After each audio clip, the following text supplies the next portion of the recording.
మహేష్ బాబు పెట్టిన మెసేజ్కి రాజమౌళి ఇచ్చిన రిప్లై ఏంటో తెలుసా? హాయ్ ఫ్రెండ్స్, రాజమౌళి గారు డైరెక్ట్ చేస్తున్న వారణాసి మూవీ నుంచి బిగ్ అప్డేట్. మహేష్ బాబు గారు రాజమౌళి గారు ఇంటర్నేషనల్ మీడియాకి ఒక ఇంటర్వ్యూ ఇచ్చారు. ఆ ఇంటర్వ్యూలో మహేష్ బాబు గారు వారణాసి మూవీ గురించి చాలా విశేషాలు పంచుకున్నారు. వారణాసి మూవీలో మహేష్ బాబు శ్రీరాముడిగా కనిపించబోతున్నారని స్వయంగా ఆయన ప్రకటించారు. అలాగే ఈ మూవీ స్క్రిప్ట్ చెప్పడానికి రాజమౌళి ఆయన ఆఫీస్కి మహేష్ బాబుని పిలిపించారంట.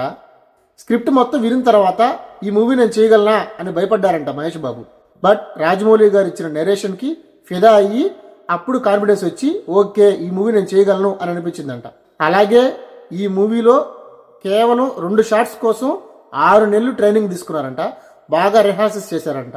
అంటే నార్మల్ హీరోలాగా కనిపించడము, నార్మల్ హీరోగా నడవడము కాకుండా లేదు రాముడు శ్రీరాముడు గెటప్లో ఎలా ఉంటే బాగుంటుందో అని కేవలం ఆ 2 షాట్స్ కోసం 6 నెలలు రిహార్సల్స్ చేసి మూవీ షూటింగ్ చేశారంట. అది రాజమౌళి గారి పర్ఫెక్షన్ అని మహేష్ బాబు గారు కితాబ్ ఇచ్చారు. యాక్చువల్గా ఈ మూవీ 15 ఇయర్స్ బ్యాకే రావాలంట భయ్యా, కానీ రాజమౌళి గారికి ఉన్న కమిట్మెంట్స్ వల్ల డిలే అయ్యి ఇప్పుడు ప్రాజెక్టు పట్టాలెక్కింది. ఇంకో మాట కూడా చెప్పారు భయ్యా, వారణాసి మూవీ స్క్రిప్ట్ వివరించిన తరువాత మహేష్ బాబు రాజమౌళికి ఒక మెసేజ్ పెట్టారంట. మీ డైరెక్షన్లో చేయడం చాలా ఆనందంగా ఉంది, అలాగే మీ స్టోరీ నెరేషన్ నాకు బాగా నచ్చింది అని పెట్టారంట. దానికి రాజమౌళి గారి నుంచి వచ్చిన రిప్లై ఏంటో తెలుసా? నా మూవీస్లో నాకు విలన్ క్యారెక్టర్స్ అంటేనే ఇష్టం, ఆ క్యారెక్టర్స్ని నేను ప్రేమిస్తాను అని ఫన్నీ రిప్లై ఇచ్చారంట. దానికి మహేష్ బాబు గారు కూడా నాకు కూడా విలన్లు అంటే చాలా ఇష్టం అని ఫన్నీ రిప్లై ఇచ్చారంట.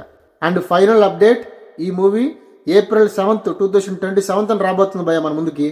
అప్పటి వరకు మహేష్ బాబు ఫ్యాన్స్ వెయిట్ చేయాల్సిందే. మహేష్ బాబు మూవీస్లో మీకు ఇష్టమైన మూవీ ఏదో కమెంట్ చేయండి. Thank you.